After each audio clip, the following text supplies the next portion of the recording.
And here we go. Hey everybody, how's it going today? Today we're going to be opening up a box of 2023-24 XPX. Brand new, just came out. 5 cards in a box, 1 auto guaranteed. If you've seen last year's XPX, they're a decent product. They're not the top product. They're not the bottom product. They're kind of somewhere in between, maybe a little bit above velour and below stature. Good cards in there. There's a lot of parallels. There's a few new inserts this year in it, so I'm not going to go through all the old stuff. I'll just name off a few things, and I'm not going to go through the parallels either because it's just going to take way too long. But a couple of things to keep your eye out for. They have the usual stuff like the finite rookies, the radiance, the lustrous rookies, things that we kind of see every year in SPX. And they do have new stuff. One of the new things they have is the X over signatures, which look really, really nice. They're kind of like almost like a big mural of paint all over the place with the signature in the middle of the player. And they look really nice. There's also steel signatures, which is brand new, which also looks quite nice, but is a much harder pull to get. So you don't want to be going in there expecting to get one of those things, but if you do, that's amazing.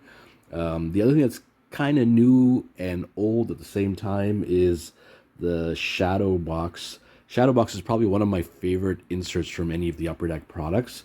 This year, it's a little bit different. The name's changed to Starscape, which I believe was what they used to call it a long time ago in XPX, and then they moved it over to Shadow Box. This year, it says Starscape in big letters, and in small letters underneath it says Shadow Box, so you can still tell it is Shadow Box. It also has a different look to it. So I love Shadow Box cards. I've seen pictures of new ones. I haven't actually seen one in real yet, so I'm holding off on my opinion on that until we actually see it. Most people like this product for the lustrous rookies.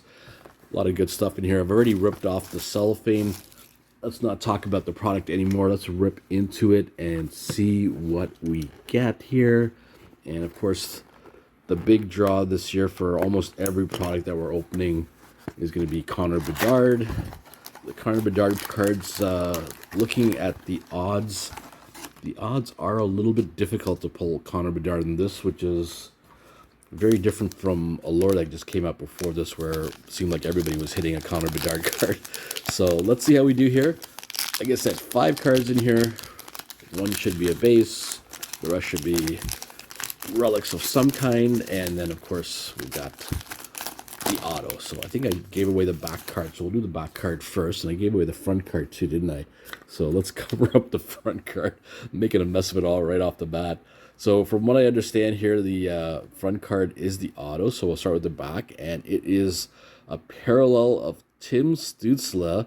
The parallels look really nice. They're not like super valuable or anything like that if you're trying to sell them. This one, as you can see, is numbered to 149.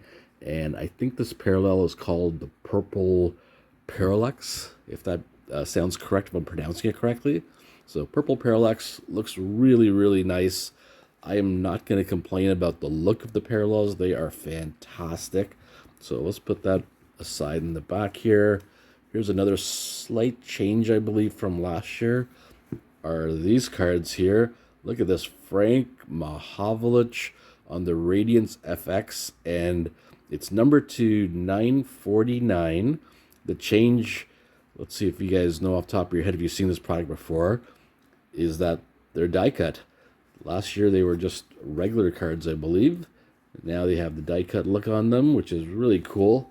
I've got no problem. I always like die cut cards as long as they're not shaped really weird, and these are shaped fairly nicely, so no problem with that one there. So we got a classic of Frank Mahavlich as card number 2. Let's do the auto next, because I think I gave away who it was right at the very beginning, so might as well just get it out in the open. The auto is from the Chicago Blackhawks. It's a sideways card of Wyatt Kaiser. Look at that. It's a nice looking auto. I really like the color on it. This is for the superscripts. And here is the back. One thing I'm not going to complain about for SPX is they've made their cards look much better. I'll be honest with you, SPX has kind of been a hit and miss in the past. They've had some years that have really been kind of, I don't want to say ugly, but not the greatest looking cards. But last year and this year have improved immensely. So can't complain. You can even just take a look at those three cards right there. They all just look fabulous. Okay, so I think we've got another die cut. So do the die cut first, and there's a thicker card behind it. Let's see how we do here. Pull it from the top. Radiance FX again. And this one is it an Ottawa Senator? It is an Ottawa Senator. There we go. Look at that. Two of the Tim Stützle cards in one box. This is the gold one, so it's numbered to 99. There's the other Stützle. So we got really colorful Tim Stützle cards. And this one is actually thicker than the other one here. So I know actually it's about the same. I'm wrong there completely. There's the back of it. Just going to compare them. You can see that they look almost identical, but the color is just different on one versus the other. Of course, 949 and 99. So this is the much rarer one. So if you're an Ottawa fan, you're probably enjoying this rip so far because two fantastic Ottawa players. And this is going to bring us to the last card. And it's numbered to 799, which is the low end, or high end for numbers, but the low end for quality players. So we're not going to get a great player on this one, it looks like. If it's 799, we're hoping for a lower number for a great player. So let's see who it is. It is the finite rookies of... Oh, Brock Faber. That's actually pretty good. So Brock Faber to 799 is fantastic. I thought we were going to get like a smaller name than that. So very surprisingly good there. Brock Faber, the cut you can see in the kind of the top there is not fantastic. Gotta get into focus there. But yeah, that's a great card.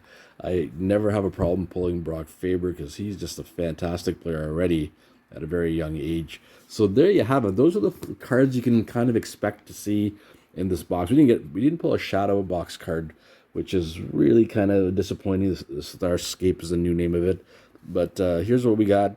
Frank Mahovlich to 949. So vintage leaf there. The finite rookies for Brock Faber to 799.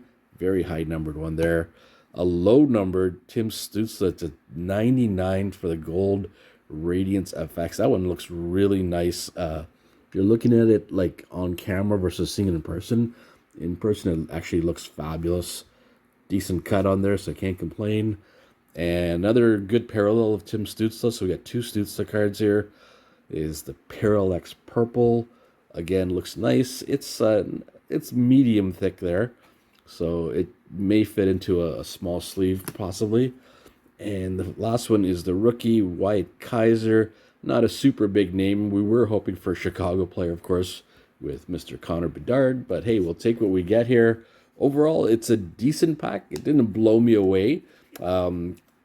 Price point I bought it for was for about 230 Canadian. I think it's going for a little bit more than that in most places. So that's the ballpark of what to expect for that.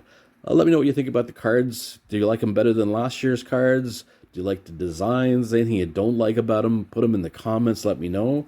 And if you guys have bought some yourself, I'd love to see you guys post some pictures just to show us what you got. That would be great. I'm really curious to see the new Shadow Box Starscape card. All right, I will catch you later. Thank you so much for watching and have a great night. See you later.